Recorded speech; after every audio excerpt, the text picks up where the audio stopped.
know I've been around and doing it, but now it's my time to shine and start proving it. I'm losing it, I'm moving it. The city is where I'm made, Bostonian flow, I kick it back there. Yeah, I got game, got in a fan way. We the city of the champs, every sport we play. Spit wetter than the harbor, yeah, I'm flowing like the Charles. I be speeding on this beat, call it turnpike miles. Yeah, it's Google signing on, John to the Hancock, and I'm always key, I'm ready to unlock. I be doing big things, don't even. Welcome back, everyone, to the newest edition of Once a Week. I'm Billy Jan Ludis, and we are continuing our string of incredible guests for you. And today we have someone who I feel fits perfectly with the goal of this channel, to help you and help as many people as we can. Because she is a mental health and well-being expert, a keynote speaker, a coach, and a cultural awareness specialist, having helped numerous organizations understand and bring emphasis to their teams so they can create an equal, happy, and healthy workplace. But on top of all that, guys, she has graced the stages of TEDx. She has won numerous awards, including the Woman Who Achieves a Solopreneur Award, the Podcasting for Business Awards for Diversity and Inclusion with her Diverse Minds podcast, just to name a few. Guys, I can go on and on about her accolades and what she brings to the table, but let's dive into it with her. Everyone, I give you Leyla Okhai. Leyla, welcome to this show, and I'm so grateful to have you here. Oh, Billy, it's brilliant. Thank you so much for having me. Of course. I hope I kind of breached the surface with what you've accomplished in your life right there. You've done so much. But, let's dive into it for people right now. Now that we just started the conversation, you and I connected on a speaker call probably a month ago at this point. So you're a great speaker. You've graced the stage at TEDx, but let's go back to the beginning. How did you even step into, one, the speaking world, but two, a mental health and well-being expert? How does that story begin for you? Yeah, so as you said, I'm based in the UK, so thank you for the lovely introduction. It's very kind. I'm a big fan of just thinking about. It's lovely to think about accolades, but I always say as well, there's so much more to do. So it's really, really lovely and really kind of you. So yes, what started it? So my background is in higher education, universities in the UK, and we have quite good mental health provision for students. Of course, it depends on the university, and we've had a very interesting ruling this week about student suicides, which is I welcome wholeheartedly, that universities should do more. But we're talking about 2010, 2012 time, and it was all about bringing up parity of student mental health experience and staff mental health experience, because like so many organizations, you look at the beneficiary, the service user, and we do some great things for them. But actually, what about the staff behind the scenes? Right. So I trained as a mental health first aider in that was the winter of 2011. So I got a free place on a course, and at the time I had a horrible manager, and everyone was away for Christmas that week, and I managed to sneak out the office and do the course, and I just loved it. And I know you have Mental Health First Aid USA. So I did the England version, actually, because we have Scotland, Ireland, and Wales, all slightly different. And then when I got a job at Imperial College London, I said, listen, I've done this course. Could I go and be an instructor? And they went, yeah, absolutely. But you've really got to make your money back. So we'll pay for your training, but you've got to show the value of it. So I remember training, and that summer was 2013. I ran a course of 8 and a course of 9 delegates that summer, and that's it. The course was full from then on in. So that's really how the journey started. It was identifying that there was a disparity, having a deep interest in it, trying to bring up the level, and then having the opportunity and the instructor training being paid for. Yeah, see, I love that. And it's great to hear the starting points, because there's so much overlap to you as a speaker to what I try and bring to schools or corporations as well. Because I agree with you. You mentioned it. What about the people behind the scenes, like in their mental health and what's going on?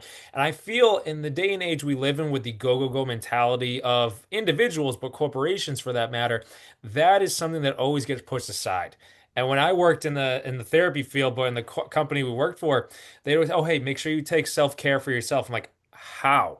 How do we take self-care? Because if I take a day for myself, it gets pushed back. I have to go and work on the weekend. I'm not seeing the mental health day for myself. So when you are working with a company, and whether it's speaking or working with individuals for that matter, how do you emphasize these points? How do they get brought up for that matter? Yeah, and thank you for saying that. And I think, unfortunately, the term self-care has been very overused and commercialized. Right, it's true. Yep. And that's not what it's about.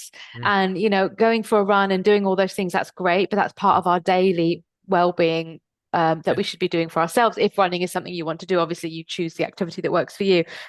So I talk about systemic. What systemically do we need to do? And I think a Mm. lot of the things that corporations do, and it's very hard to shift it because it's so ingrained in corporate culture, is why do things have to be like this? What makes it this way? Why do we have to, work like dogs for clients? Why does it have to be like this? But that's not an overnight thing. And Mm. I always sort of say, oh, the proverbial fruit bowl and yoga, but what does that really achieve? If people are too unwell to Mm. even reach for that piece of fruit or think about doing yoga, it's not helpful. So it's Yeah. about thinking about culturally and systemically appropriate systems and ways of doing things that support mental well-being and don't promote mental ill health. Mm. So communication styles, how are we checking in with our teams, how are we communicating pieces of work? I mean, all these messages flying around, it's too much for people to process. Are Mm. we duplicating and triplicating processes? What can we make really clear sense of? Can people meet face to face more if they want to? How do you spot the signs of mental ill health? What are the referral points? So it's those things. What is a phased return plan? Can everyone have a wellness action plan? So for me, it's things like that, Nice. as Okay. opposed to, oh, right, everyone, look, we've got this initiative and this initiative, which again, as you said, people are too busy, they can't go to, you can't take a day off. Yeah, and some organizations in the UK have something called duvet days, or I guess you'd call them comforter days, Okay. where you just have 5 days in the year where you don't have to give an explanation, but you phone your manager and say, I'm taking my duvet day today. Okay. Yeah. Not many places have it, but there are some mental health organizations that have it and a couple of others. So things like that, I think, are really, really important. Yeah, definitely. So, okay, so we have something like that, a mental Mm. health day, where Yeah, you don't yeah. really have to give a reason other than, hey, I'm taking my mental Yes, health, exactly. Yeah, right? 'Cause exactly. we need Exactly. that rest. And it sounds like some of the points you bring to corporations are, hey, we need to factor this in. This needs to be an important Mm. part for our people. And when I go into corporations and speak, it's trying to get the individual to find out how do they handle their own mental health, and that impacts the Yeah. environment. And then you come in with a very powerful aspect. How do we get the environment to impact the Mm. mental health and the Yeah, well-being? exactly. That's Exactly. phenomenal. I love that, Layla. Continuing on with that, when you are being brought into these organizations, um, give us a testimony, give us an example when you've been brought in. There's one, what's a problem that most organizations bring you in for, much like the mental health, we just kind of briefly went over it. But two, when you go in and speak, what's the results? What's a testimonial or something someone's brought to you, like, oh my goodness, this helped me so much for that matter? Mm. Yeah, so I think one of the big things in the UK, which is probably different to the US, is Mhm. we speak the same language technically, but actually English spoken in England is very coded. So Okay. people are not direct. It's a very indirect, it's a very passive culture. Mm, So often what people also are very avoidant here, so that people will dance around illness. It's almost like, oh, if I pretend it's not happening, it won't happen. gotcha. Mm, So yeah, so I think one of the things I get is, well, I don't know. I'm really scared of saying the wrong thing. I don't want to encroach on people's privacy. And what do I do if I spot the signs of mental ill health? mm, So I say to people, well, actually, yes, you don't, it's not about bringing their private life into the public. We get that. We don't have to go, what's wrong with you? What's wrong with you? But we can say, hey, how are you? Oh, I'm fine, which is a standard response. mm, No, how are you? right. Okay, I'm not actually great. Okay, whenever you're ready to talk, I'm here to listen. Would you like to talk now? No, not really. Okay, what information might be useful to you? Mm, I'll ping you over an email with some things that might be helpful. And whenever you're ready to talk, I'm here to listen. yeah. So normally, if you say to people, "Would you like to talk about it?" many people will say yes. But if they don't, that's how you approach it. And people just think, "Oh my gosh, well that's revelationary." Or sometimes I'll flip it and I'll say, "Who do you go to for support?" Yep. When you feel yeah, and what makes that person easy to approach, and how could you take some of those elements into the workplace? So Mm, it's getting people to think about that from their own standpoint. Then, in terms of testimonial, really timely question because I was just reviewing some things with a colleague this morning. And the testimonials are around actually how much knowledge you can gain in 60 minutes from doing a talk, how you can give people tips that they can use straight away, mm, the fact that I can understand different corporate environments and the pressures that are there, and delivering a message within that framework about what's possible. okay, that's awesome then. Yeah, exactly. And there's no doubt in my mind with the knowledge that you speak in that every stage you've graced or every company you've graced, they leave with something incredible. And whether that is one individual, whether there's an entire audience of people that are being impacted by what you bring to the table, just those concepts of the individual being able to learn these new skills, but also the company being able to implement them, as we said earlier. So Mm. when you're talking to these organizations and you're bringing up these mental health areas, have you ever had a company that it was a tougher environment and they you bring these topics up, but like you can kind of tell, at least in America, this tends to happen. Mental health Mm. is becoming more important, but at the same time, yes, it's important, but the emphasis, or hey, we actually need to give time to this, still isn't a priority. So do you have companies where, hey, they really need what Layla brings to the table, but it's not their top priority for that matter? Yeah, and that's a very interesting question in the UK because it's really fluctuated. So Mhm. 2017 to 2019, 2020, it was a really hot topic. And then we had pandemic, we had lockdown, and an organizer, and actually the positive spin on that is that many people who'd never experienced mental ill health went, oh, sugar, I can really see how this has impacted Yeah. people. So Mm, then I think there was more conversations. Then things have gone a bit quiet, things have gone a bit quiet, things have gone a bit quiet. And now it seems like we're starting to talk about it a little bit more again. mm, So I would say generally there's two pieces to that. I think one is that usually organizations will call me, and one of the questions I asked on my questionnaire when people want to work with me is actually how ready are you with from 0 to 5, where 0 is we're really not ready, 5 is we're totally ready. mm, So I'm braced. But in the past, yes, you might someone commissions the work and they're really keen, yeah. and then you go into a room and people are sitting there, crossed arms, rolling their eyes, thinking this is a waste of my time. Mm, And I think the way to bring people around in that is to say, okay, I could actually to just call it out and say, right, I can see there's some sentiment here, there's some feelings, maybe people aren't feeling like they want to spend their time here. What's going to make this a good use of your time? mm, I'd actually really like to ask you a question around, have you ever felt marginalized in a really difficult situation or felt that you've had to keep a secret? mm. Okay, so like actually that's what many people are dealing with. So let's focus on that. And if you want productivity, let's flip it on its head and talk about that. Yeah. So yeah, yeah. But I think having had those kind of audiences, I've learned to ask the question, how ready do you feel that your Good. organization is? For Yeah. sure. And I think that's some, if there Mm, are decision makers watching and listening right now, that's something I think they need to take into account. Like, hey, how mm, ready are you for this? Because this is a very important yeah. topic and it's needed. Like you said, with the pandemic, that put it on the forefront for sure. And I want to transition and get more into your podcast, your TEDx Mm, talks, and what individuals listening and watch that might not be in the field for that matter can really absorb and use for themselves. But I want to ask one more question about your organizations, your events, and everything you've spoken to. Is there one event that has stuck out to you that you really like, you remember, like that one was phenomenal and you just saw the mm. impact it had for that matter?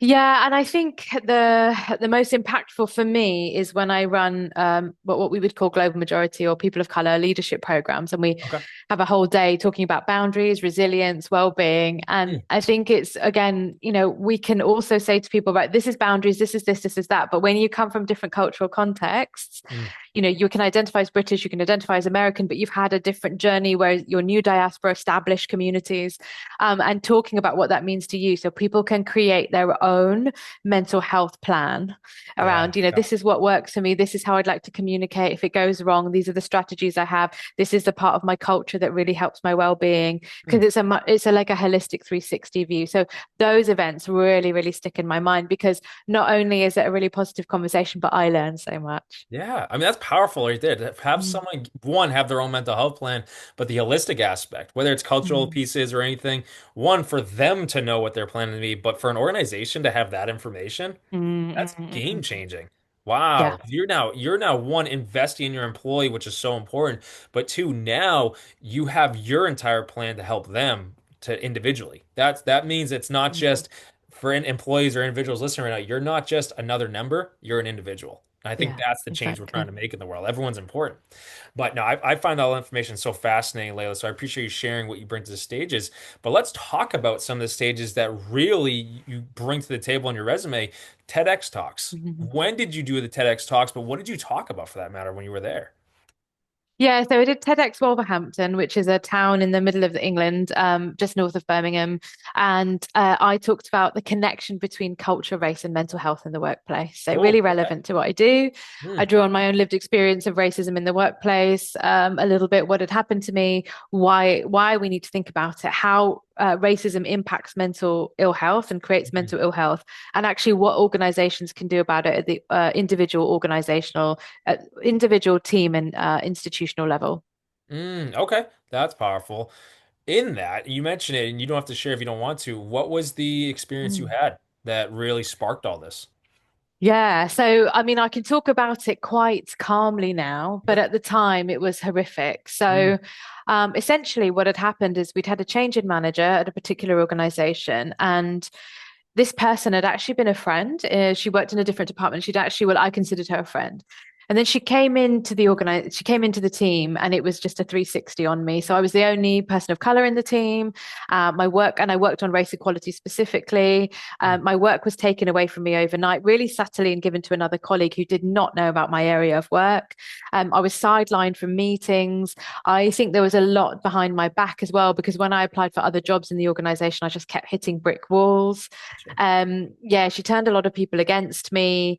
Yeah, I mean, it was pretty nasty. I mean, in the end, years later, she's the one who got fired by someone very senior in the organization, but it took a long time. And actually, after me, she'd also done that sequentially to other women of color, Yeah. particularly Black British women. So it wasn't me, but I felt gaslit. I felt like I was going crazy. So Yep. in the end, my kind of strategy was, because all my work was taken away from me, they wouldn't let me do anything. Mm, So I just listened to really positive American marketing radio, okay. and I would just apply for jobs, because I thought, well, if you don't want me to do anything, this is how I'm going to spend my time.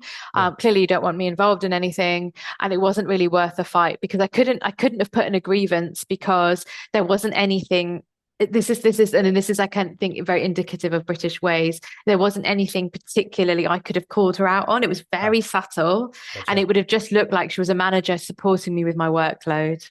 Okay. Yeah. You felt it though. You knew It something felt was it, up. yeah, I felt it, and it felt completely different. And I talk about it in the TEDx talk, but I remember going to see my GP, who was another young Asian woman, and she said, "Listen, I don't really want to sign you off sick, because I'm really worried this is going to come back on you and have repercussions." And so it Okay. was almost like she knew as well. Yep.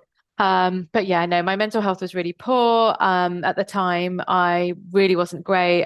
Didn't want to go to work. I'd be in floods of tears, which is just really not like me. For sure. So I get that. yeah, so Yeah. that went on for about a period of over a year. But anyway, I got a much better job at the end of it. But Yeah. yeah, like I said, it's funny, isn't it, when you're out of situations, and it's been a long time. So I left in July 2012. So yeah, it was 13 years ago. Wow. You can Yeah. really detach from it. But when you're in it, everything subsumes you, doesn't it? And you can't see the wood for the trees. Yep, exactly. That's, looking back in life, we learn the lessons essentially, like what Mm, we were going through, mm, but you can mm. see who you were in those moments. And Yeah. then now, one, if you think about it, for that moment to happen to you, and it's like everything was closing in on you and you had to Yes. get out of it. Yeah. But in getting out of it, it's brought you to such a deeper level to help Mm. other people that are in it, and so Yeah. there's Yeah. so much deeper meaning behind that. In that, say there's someone listening right now that is in a workplace, or it could just be friends, family, whatever it is, but the environment they're in does spark some of that racial aspect. What is Mm. something, as much as you had this other woman to go to, and she kind of warned like, hey, I want to be, she wanted to Mm. protect you, but what's something with how you bring this to organizations? What's something you could tell an individual listening right now that could help them now that they might be going through what you went through? Yeah, and I think it's really difficult, isn't it? Sort of the global picture. And I think, Yeah. the UK isn't brilliant, but I think there are things that maybe mean that people have more agency here right in this Mm. moment right now compared to the US. So I don't want to say it's a magic wand, and I don't want to sugarcoat it. But what I would say is, and I say this all the time in my courses, you are the CEO of your own life. So who's on your board? So Mm. if you feel like you can't trust anyone in your workplace, go and, I think, listen to your gut, but who can help you outside? Mm. Also, if you've got the health insurance that you need in the US, or whichever countries that have health insurance plans, could you take a period of sick leave to just help you recuperate? Mm. How can you put out the word that you're looking for a job that won't jeopardize you? So you might not be able to post it on LinkedIn, you may not be able to broadcast it, but who could help you? Are there friends that can just take your CV and tweak it for you if you don't feel great? Gotcha. Who are your allies if you feel there are allies in your organization? You don't necessarily have to go into the detail of what someone's doing to you, Yeah. but you could frame it like, I'm looking for my next step. And actually, I've always really admired your team. Mm. Do you have any positions soon? So I think it's around, you have to be very strategic. You also have to know where you want to to draw the line. If you want to go down a grievance route or follow a process of, standing up or challenging, make sure that you've got the funding, the Yeah. support, and again, we have trade unions here. It's slightly different in the US, but again, who can be your advocates and who can support you with that process. For sure. Yeah. And I sit there, I Mm, try and find the comparisons between the UK and America. And I know in organizations I've worked through in the past, mm, it's, there are a lot of harassment aspects. There's a lot to that for yeah. sure that pops up in the world now. But relating this to the racial aspect, do you feel that the best route is to find a way out of that position? Or like you just mentioned, like if you're going to challenge what's been going on, is that usually more of an uphill battle in the organizations, or does the support pop up for that matter? Like they want to take it seriously. I think it's a great question, and I feel like it depends on the organization, but Mm, B, more often than not, someone will normally the person who's been harassed, victimized, bullied, they are the ones who just think, I don't want to stay here, I want to leave. So they end up leaving. That's what I tend to see. yeah. Very rarely is it the case where an organization, particularly large ones, will turn around and go, oh, so sorry, and put their hands up. It does happen occasionally. I had a very good friend in a very difficult situation in quite a big city council, and she did have support, but she also knew the mayor really well. Mm, So she was able to leverage his support, right. which many people wouldn't be able to do. So that was a great situation. But I think if she hadn't had that, she probably wouldn't have been in the same situation. Yeah. And then equally, I've got a very good friend at the moment in quite a big higher education institution, quite an elite institution, and she's made the decision to leave. And so she's working with her trade union to get a payout. Okay. Gotcha. Yeah. So it sounds So, like, yeah, when yeah. these situations occur, and I find no Mm, matter what in life, doesn't have to be this initial example, but no matter what in life, when we are emotionally experiencing something. If we're mm, in it, we are looking at it yeah, so yeah, close to the face. But with what you just gave, the best route is, hey, take a step back. What's my best point of action? yeah, yeah, Because yeah, if you yeah. have a higher perspective, you can tend to see, all right, if I try to challenge this, this could be what's on the other end of that, just with how the environment works. But if maybe I don't have to challenge it, but there's an opportunity right over there Mm, and I can step out. So to take a yeah, step back which is tough for people to do because especially in these really tough. situations where race is involved, cultural involved, that's so close to Mm, the heart. So yeah, we it is. want to react emotionally from that, but Mm. to take a step back might be the best opportunity.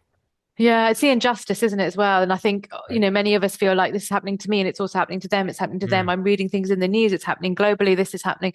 So it is all consuming. But I yeah. think it's also to say, okay, another thing I ask myself when I'm in difficult situations is what is a tiny step I could take in the Mm, in the right direction? And it might not be about me. It may be about signing a petition. It may be about talking to a friend and saying, I feel really frustrated.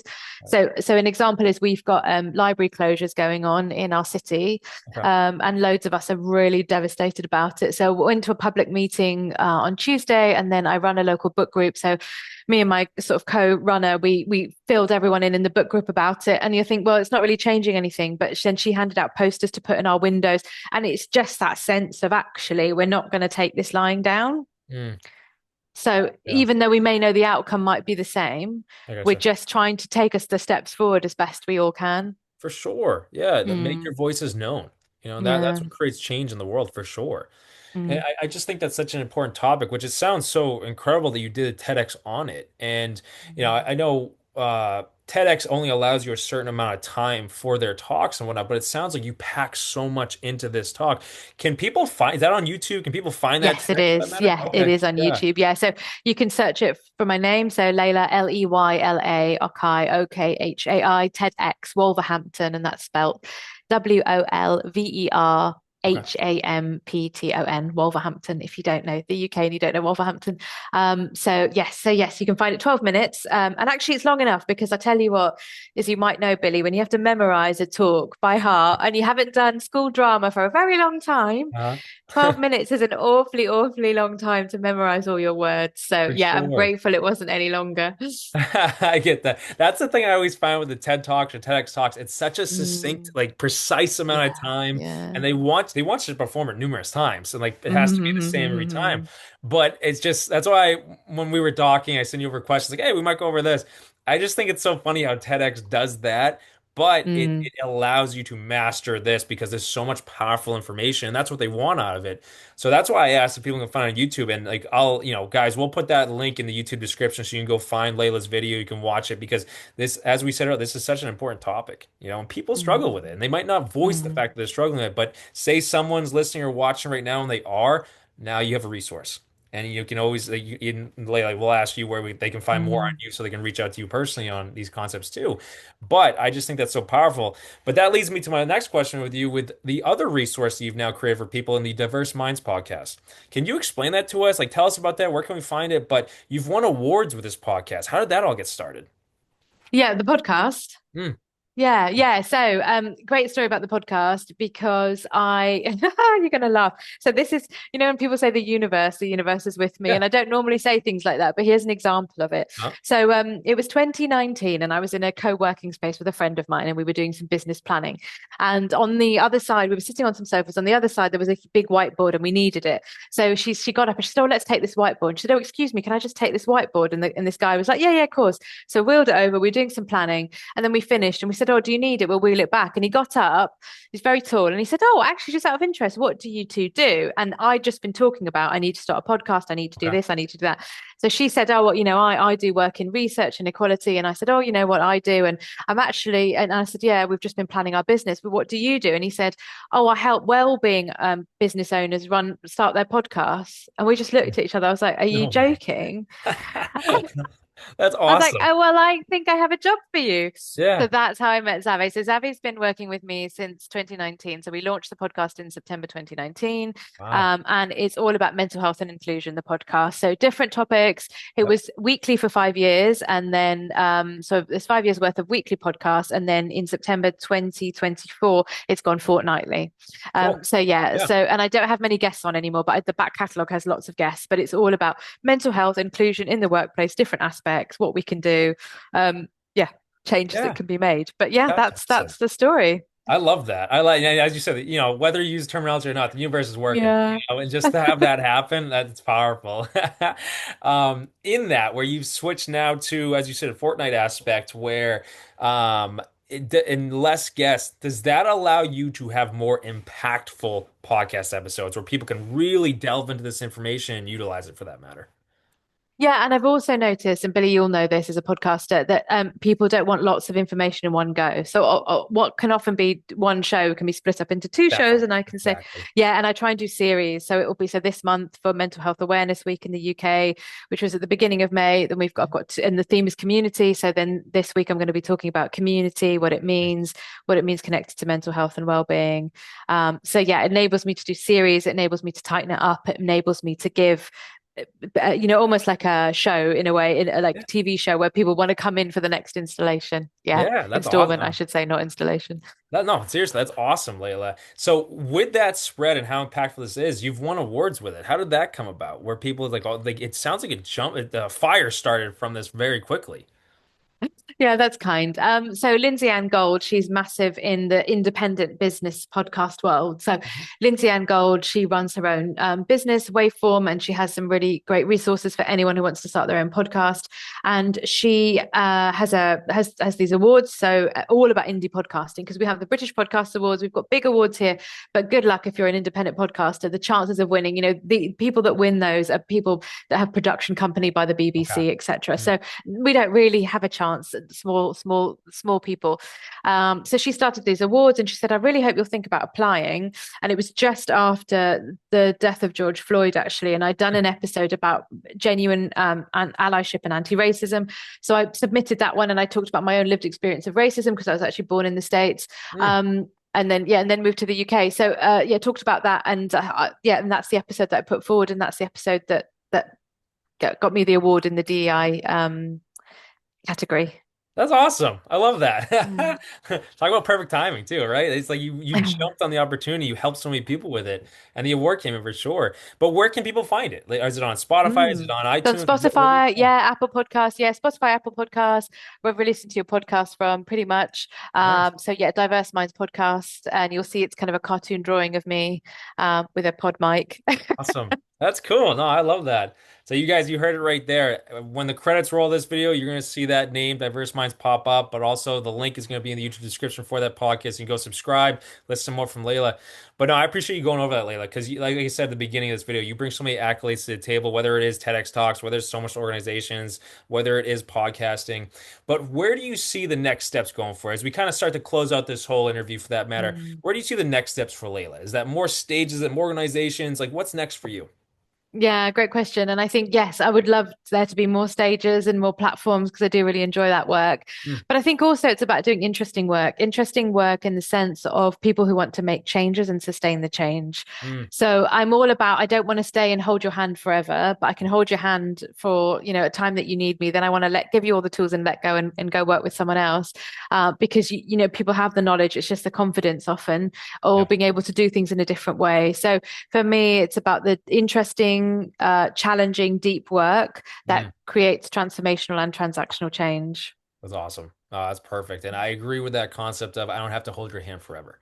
And I think So, that's what, everyone does want their hand held at some point in life. But from me being a coach as well, I explain to my clients like, hey, I'll hold your hand as long as I need to. But the goal is to get you to walk on your own 2 feet. And with all these mm, concepts that you bring to the table, you're helping people. Hey, I'll hold your hand. Oh, you're learning this, you're learning this, you're learning this, you're growing for that matter. Now you can step away, and then someone gets to learn and walk or whatever it is. So that's awesome. I look forward to seeing more of the growth in that. The final two questions I always ask every guest prior to us kind of closing this whole thing out. One, let's tell everyone where can they find you? What are your links? What's your websites? Do you do social media? Obviously, the podcast. Tell everyone where can they find you right now? yeah, brilliant. So LinkedIn, so at my name, Leyla, Leyla Okhai, Okhai. And you can also find me, I've got a Diverse Minds at Diverse Minds Diverse Minds UK on LinkedIn, Mhm. at Diverse Minds Podcast, Instagram, Facebook at Diverse Minds UK, Blue Sky at Diverse Minds UK, and my website is surprise, surprise, diverseminds.co.uk. There you go. Perfect. Guys, all of those are going to scroll through the credits in a few minutes. But again, all those are going to be in the YouTube description. You go click the links, go right to Leyla. You can see more about her.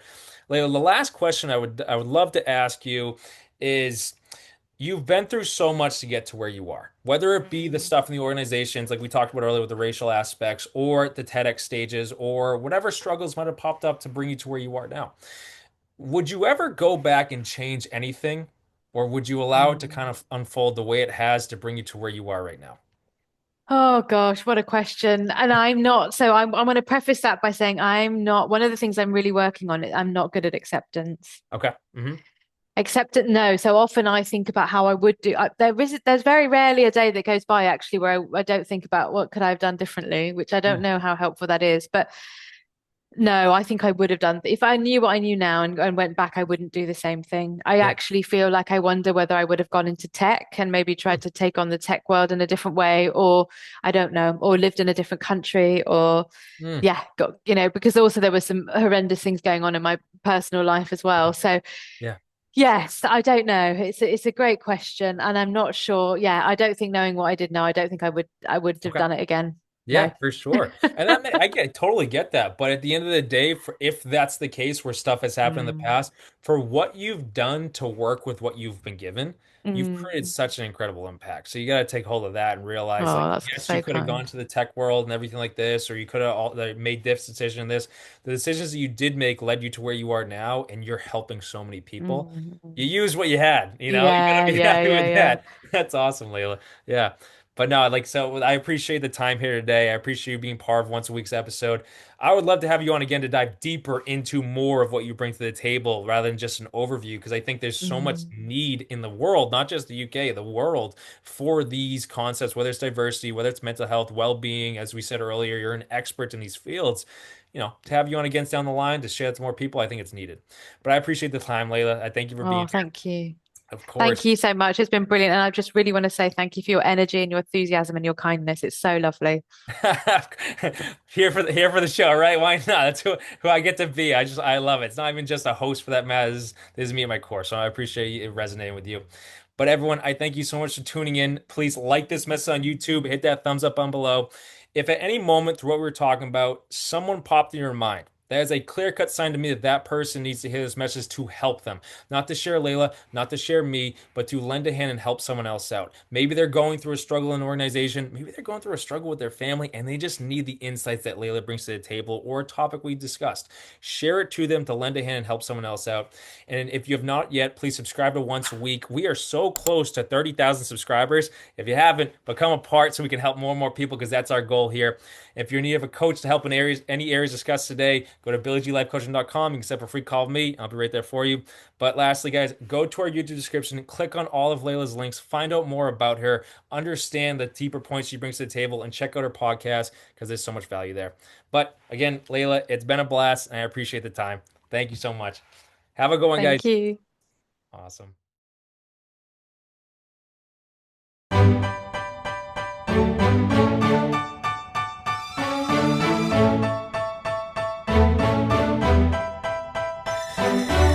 You know I've been around and doing it, but now it's my time to shine and start proving it. I'm losing it, I'm moving it. The city is where I'm made, Bostonian flow, I kick it a back day. Yeah, I got game, God in a fan way. We the city of the champs, every sport we play. Spit wetter than the harbor, yeah, I'm flowing like the Charles. I be speeding on this beat, call it turnpike miles. Yeah, it's Boo signing on, John to the Hancock, and I'm always key, I'm ready to unlock. I be doing big things, don't even have a deal. Yeah, I battle through these bars, yeah, I always bunk a hill. I know that any city I go in, that I be flyer than Logan, and I be flying high. I want this shit pumping here all the way to Shanghai. And my name's not Joe, but I'm not your average guy. I be killing it, east side rapping, cause I'm writing where I'm from. And I know for hella sure that I'm right with what I done. In a minute I'ma win it, chillin' with all these women. It's a dream I've been chasing, and I'm never gonna pace it. This is something really got lost in. Everybody said no, and now they all want it. Yeah, you all better love it, cause